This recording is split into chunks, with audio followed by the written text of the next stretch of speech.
अब सुग्रीव जी ने बड़ी सुंदर बात कही। सुग्रीव जी ने कहा आप बटु बनकर जाएं, बटु रूप धारण करें, अर्थात ब्रह्मचारी के रूप में जाएं। और कितनी अद्भुत बात है,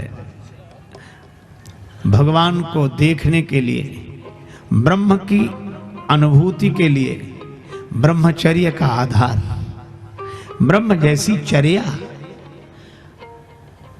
ऐसी स्थिति हो जाए परमात्मा के भाव चिंतन की दशा में कि हम न रह जाएं, भगवान रह जाएं।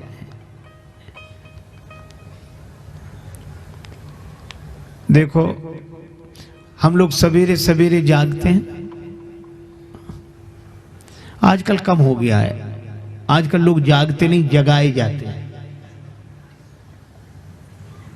8 बजे, और वो भी कौन जगाता है? चाय, चाय ना होती तो शायद जगते ही नहीं। उठो चाय बन गई, मतलब इसी के लिए जगेंगे, न बनती तो सोते ही। पर हमारे यहाँ एक बात कही गई कि पूरी रात सोकर न बिताओ, चौथे पहर में जरूर जाग जाओ। क्यों? इसलिए जो रात रहते जाग जाते हैं, और ऐसा अभ्यास रोज करते हैं, जो रात रहते जाग जाते हैं, ऐसा अभ्यास करने वाले जिंदगी के रहते रहते भी जाग जाते हैं। जो रात के चौथे पहर में जागते हैं वे कम से कम जीवन के चौथेपन में तो जाग ही जाते हैं। रात्रि का चौथा पहर सोने के लिए नहीं है, और जीवन का चौथापन सोने के लिए नहीं है। हम जाग जाएं। एक कवि ने कहा यौवन में उस समय की तैयारी करनी चाहिए, जवानी में अजल के वास्ते, मृत्यु के समय जवानी में अजल के वास्ते सामान कर गाफिल, और मुसाफिर सबसे जगते हैं जब जाना दूर होता है। इसलिए हमारे उस वेला को कहा गया ब्रह्म मुहूर्त। एक सज्जन बोले जब जगो तभी ब्रह्म मुहूर्त है, ब्रह्म तो सर्वत्र है, सब जगह है, ये सवेरे जगने का, और इस जमाने में कौन मानेगा ये बात है। तो हमने कहा कि भैया हमें तो इसी जमाने में ये ब्रह्म मुहूर्त की महिमा समझ में आई। और सचमुच अपने साथ घटी घटना बताऊं, उन दिनों ये मोबाइल फोन तो चले नहीं थे, एसटीडी बूथ होते थे कहीं कहीं। तो हमें जरूरी बात करनी थी, रात को 9 बजे गए, 10 बजे तक लगातार वो नंबर डायल करते रहे, उधर से आवाज आती थी इस रूट की सभी लाइनें व्यस्त हैं, कृपया थोड़ी देर बाद नंबर डायल करें।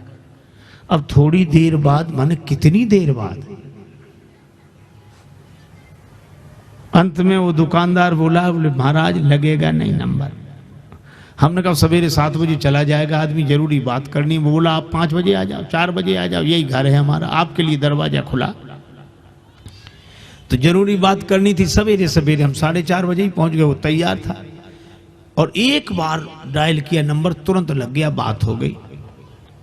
हमने कहा कि भैया रात को तो नहीं लगा और अभी तुरंत लग गया, क्यों? सवेरे 4-5 बजे के बीच में आराम से लग गया, रात को 9 बजे नहीं लगा। तो वो बोला कि महाराज रात को लाइनें बिजी होती हैं, इसलिए बहुत मुश्किल होती है, लाइनें व्यस्त होती हैं, इसलिए नंबर नहीं लगता। बोले फिर? बोला सवेरे सवेरे लाइन क्लियर होती है, एक बार ही नंबर डायल करो तो तुरंत लग जाता है। हमें उसी दिन ब्रह्म मुहूर्त की महिमा समझ में आई कि दिन भर का थका हुआ हैरान परेशान आदमी दुकान में, व्यापार में, व्यवहार में, अब सिर दर्द हो रहा, थका, आराम करना चाहता है। उस समय कोई कहे कि भगवान का ध्यान करो, नाम जपो, अरे लाइनें बिजी है, नंबर लगेगा नहीं, आराम करो और सवेरे सवेरे जग जाओ, लाइन ऐसी क्लियर मिलेगी, भगवान का स्मरण करके देखना, एक बार में ही नंबर लग जाएगा। इसलिए उसको कहते हैं ब्रह्म मुहूर्त। आज हम लोग ब्रह्म की चर्चा करते हैं, पर एक संत कहते थे जिसने ब्रह्म मुहूर्त ही नहीं देखा वो ब्रह्म को क्या देखेगा।